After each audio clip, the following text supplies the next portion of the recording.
Assalamualaikum and greetings to everyone. So we have come to our fourth chapter, which is pest and disease management in horticultural crop. So for 4.1, we have monitoring and surveillance of indoor and outdoor pests and disease. Okay, this is a critical component of integrated pest management and plays a vital role in protecting crops efficiently and sustainably. Okay, these are our learning objectives. So the first one, you should be able to understand the role of monitoring in integrated pest management and its impact on crop protection. Number two, to identify and compare different trap types and their specific uses in pest detection. And number three, you should be able to implement trap crops to divert pests from main crops and recognize plant disease risk linked to insect vectors. Okay, so insect monitoring and forecasting. Okay, why we should do the monitoring? Okay, firstly, we should monitor the pest because it's a fundamental first step, the basic in creating a proper integrated pest management IPM program. And then monitoring and forecasting is important as the pests are monitored to a variety of monitoring tools such as pheromone traps, light traps, colored sticky traps, pitfall traps, and monkey traps.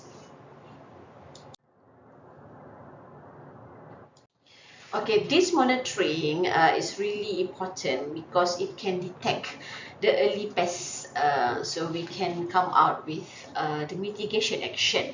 And then the trap capture data serve several purposes. The first one, in ecological studies, to track insects migration, timing of pest arrival into agroecosystem, timing of pesticide application, and starting date of biofix, a biological event or indicator of a developmental event in their life of an insect. This one is important for phenology models, and the monitoring is important for prediction of later generation based on the size of earlier generation. So when we do the monitoring, so we can predict the next generation will be what is their lifespan, what is their behavior.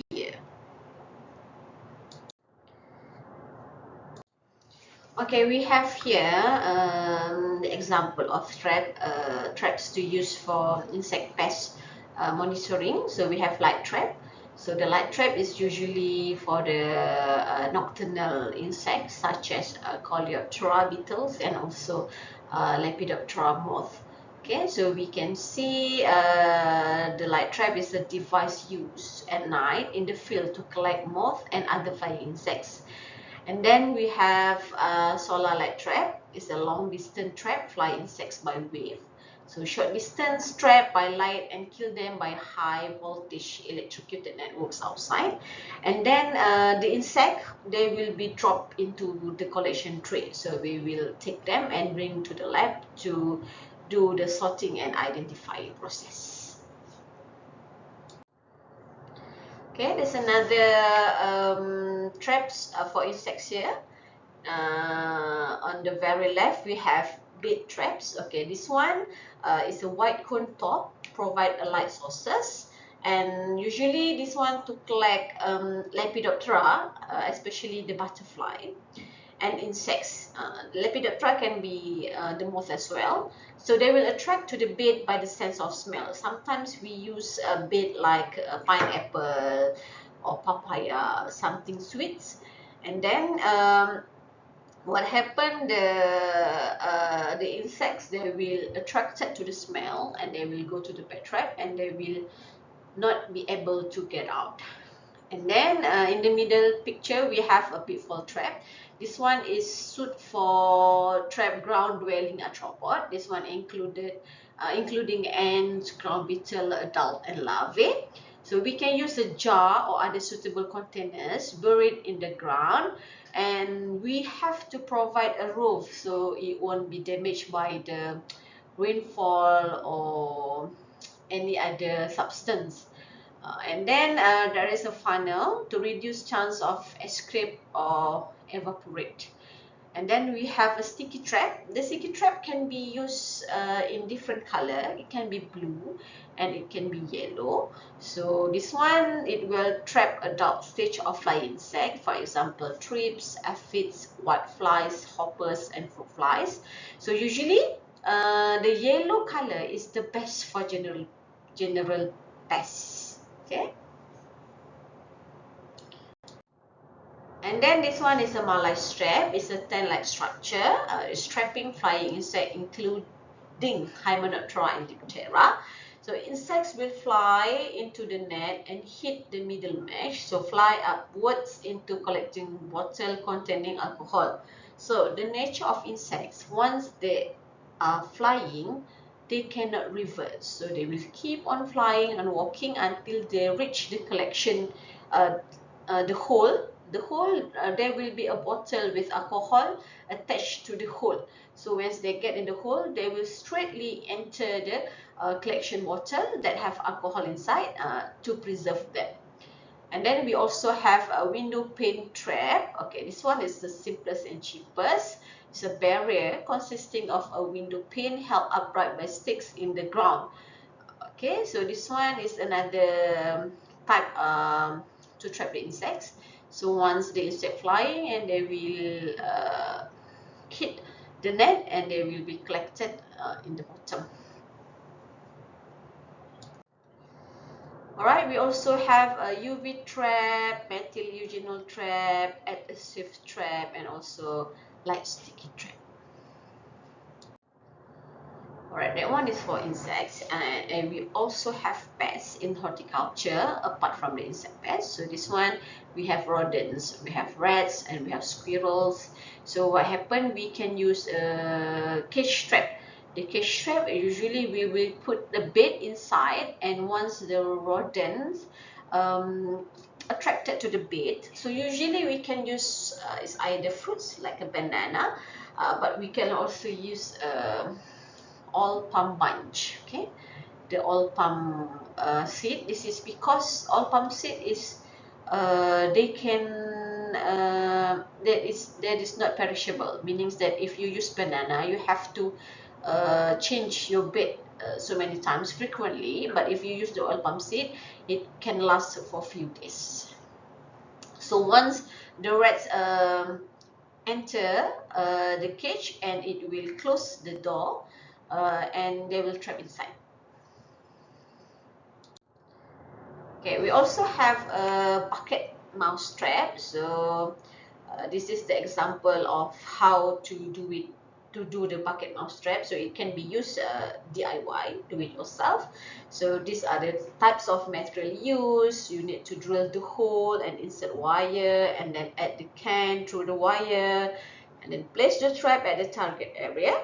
Apply the bait at the can surface and fill with water, and then the mouse will be trapped inside. This is another types of traps. The multiple catch trap is a highly economical trap capable of capturing one pest after another. So depending on the model, some traps can hold up 30 pests. It's a very big catch. Do not have any kill mechanism and can be used for catch and release. Okay.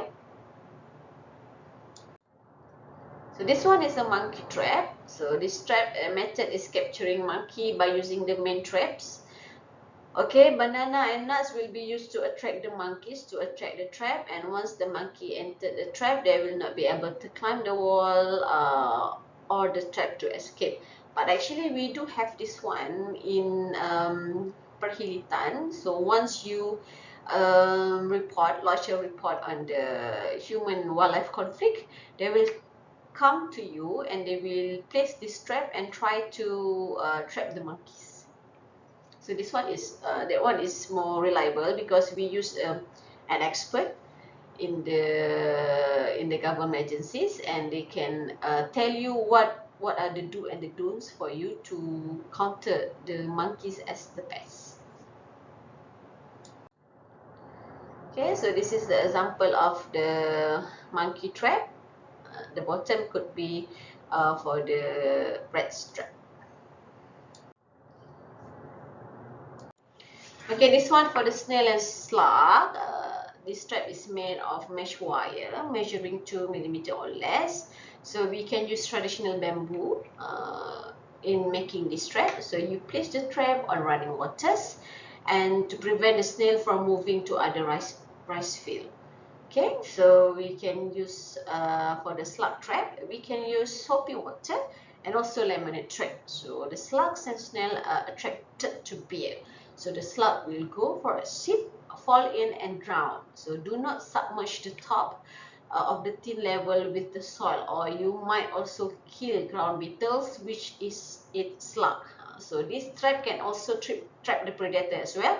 But if you don't submerge the top with the soil, you might be able to save the predator and only catch the pests.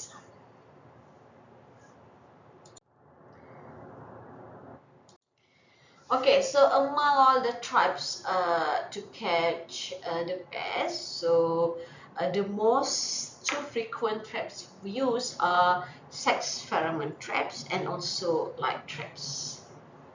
Okay. Okay, these are the pheromone traps. So factors that makes pheromone traps effective in crop protection, because number one is specificity. It only target the specific pests. And then sensitivity. Pheromone are active in tiny amounts. So male moths can detect plumes with mile away from antenna. So meaning you don't have to use a lot of pheromone for this trap. A little pheromone can attract the pest as well. And then number three is simplicity, so it's easy to deploy in the field. And number four is safety, because it contains minimal synthetic chemical.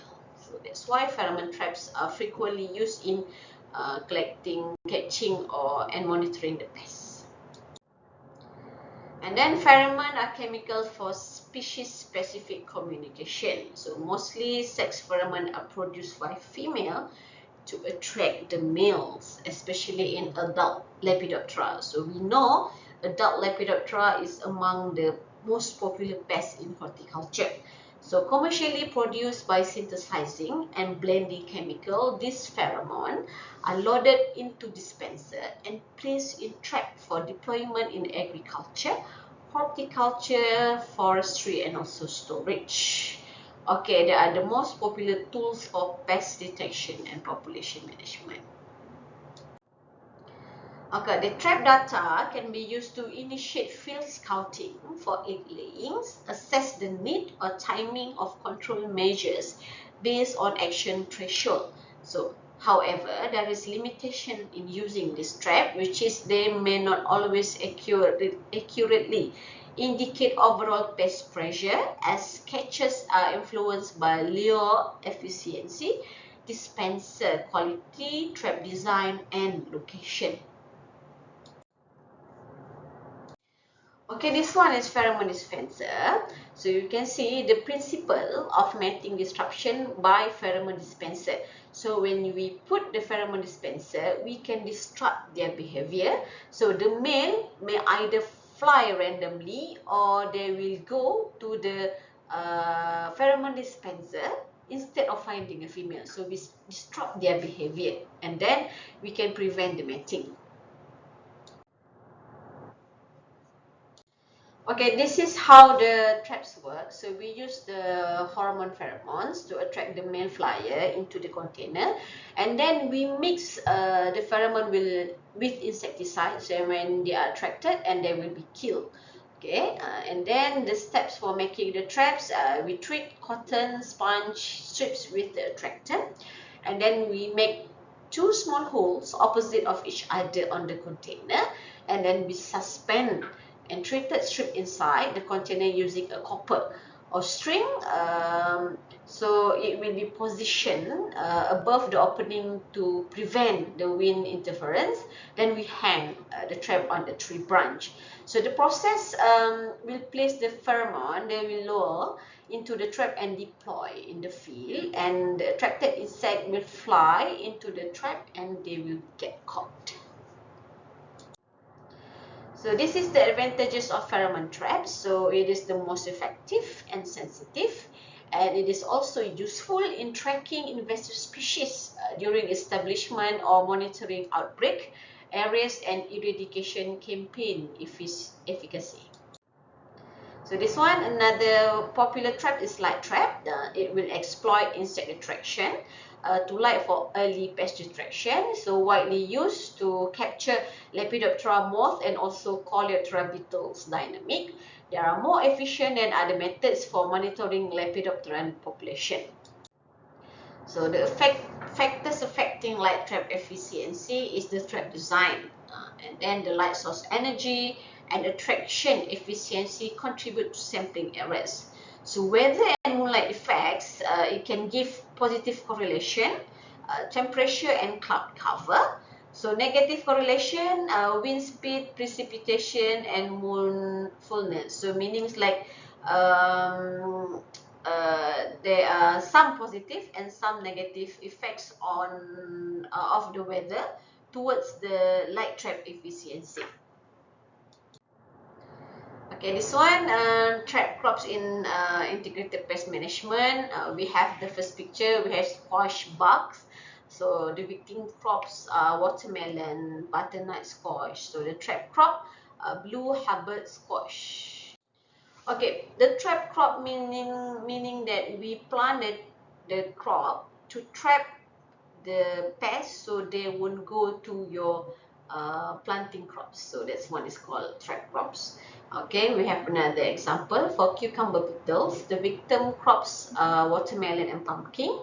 So in order for us to mitigate the effects of the pest in the watermelon and pumpkin, we use the trap crops, for example, amaranth and blue Hubbard squash. So the pest will go to the trap crops instead of the victim crops.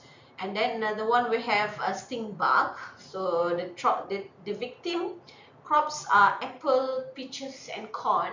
So in order for us to prevent the bad effect of the pest, so we plant trap crops like black oil sunflower, amaranth and buckwheat. So the pest will attracted to the trap crops instead of the victim crops. Okay, so this one is plant disease detection. We can use spectroscopy. So it's a rapid, cost-effective, non-destructive method and does not require sample preparation.